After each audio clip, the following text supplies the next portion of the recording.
Nous marchons vers Pâques. La semaine qui précède Pâques, c'est l'occasion chaque année pour l'Église de réfléchir et de méditer sur la mort et la résurrection de Jésus-Christ. Dimanche dernier, c'était le dimanche des Rameaux, cette joyeuse fête, cette joyeuse manifestation messianique. Jésus avait bien choisi son moment d'ailleurs. C'était la semaine de la Pâque juive, la plus grande fête, la fête de la libération. C'est dire que Jérusalem était bondée des mondes, des gens qui venaient de partout de l'Empire romain.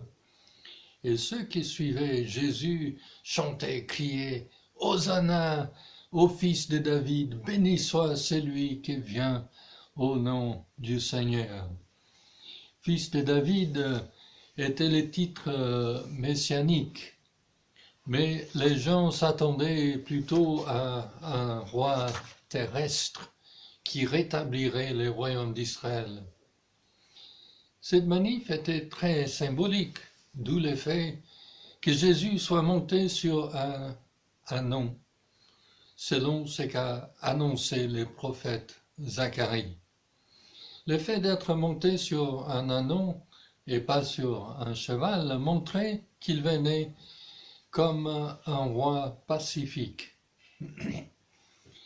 L'évangile de Luc nous dit que Jésus a pleuré sur la ville, puisqu'il savait que les leaders du pays, les leaders religieux, rejetteraient leur Messie, rejetterait l'envoyé des dieux.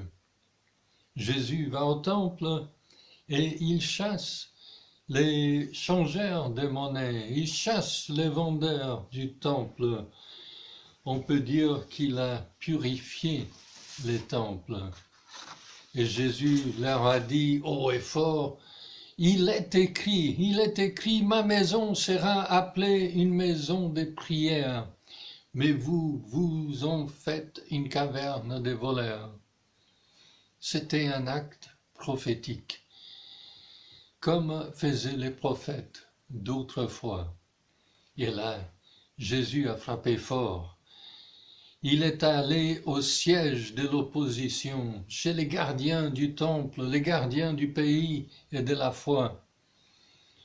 Et toujours au temple, Jésus s'aimait à guérir et à enseigner. Les gardiens du temple n'ont pas tardé à former un comité pour aller interroger Jésus. Par quelle autorité fais-tu cela? Et qui t'a donné cette autorité? Autrement dit, tu te prends pour qui, toi, hein? Tu n'es même pas passé par nos facs de théologie. Mais il savait aussi que Dieu pouvait susciter des prophètes. Alors Jésus leur dit, ok, je vous répondrai à condition que vous me répondiez d'abord. Les baptêmes de Jean, d'où venaient-ils? Du ciel ou des hommes? Autrement dit, est-ce que Jean-Baptiste était un prophète de Dieu ou pas? Pour eux, Jean n'était pas un prophète. Mais ils avaient peur de le dire, puisque le peuple reconnaissait Jean comme un prophète. Alors ils répondent, on ne sait pas. Mais les théologiens, c'était leur boulot de savoir. Et Jésus de rétorquer, je ne vous répondrai pas non plus. Et voilà que les gardiens du temple ont perdu la face devant la foule. Maintenant, Jésus passe à l'attaque en racontant des paraboles. Jésus enseignait souvent en paraboles. Il prenait ces illustrations de la situation, de la vie de tous les jours, de cette vie en Palestine. Mais souvent, les paraboles correspondent à une situation de conflit. Donc elles justifient, défendent, attaquent, provoquent. Et chacune de ces paraboles exige une réponse sur les champs. Et quand les gens répondent, ils se rendent compte tout d'un coup que c'était d'eux-mêmes dont parlait la parabole. Alors lisons une des paraboles que Jésus a racontées aux gardiens du temple. Matthieu 21, versets 33 à 43. Écoutez une autre parabole.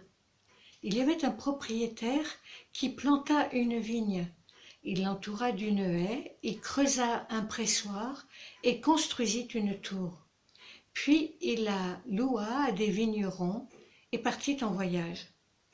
Lorsque le temps de la récolte arriva, il envoya ses serviteurs vers les vignerons pour recevoir sa part de la récolte.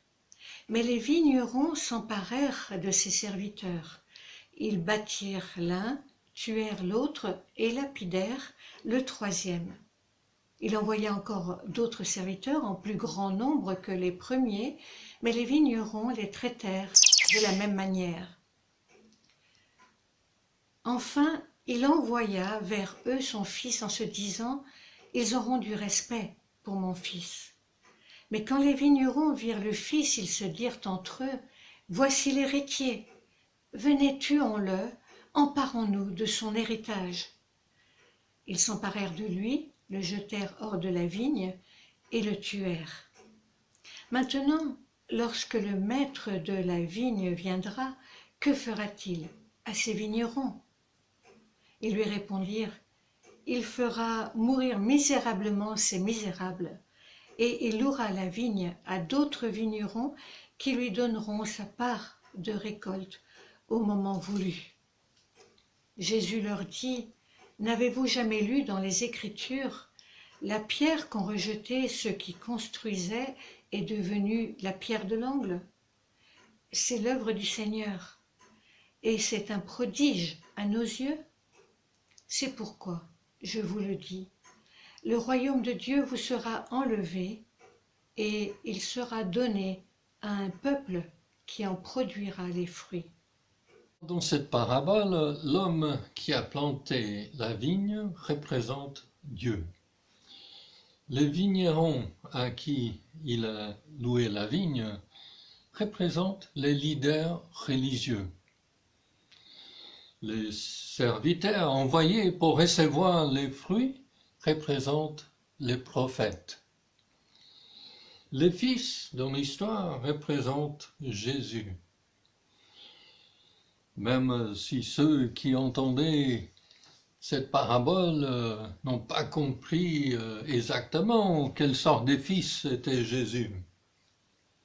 Et louer à d'autres, ça veut dire que fait référence à des nations païennes, à églises qui viendraient dans les pays païens. C'est dire qu'en peu de mots, Jésus a fait un résumé de l'histoire du peuple de Dieu et de sa propre mission.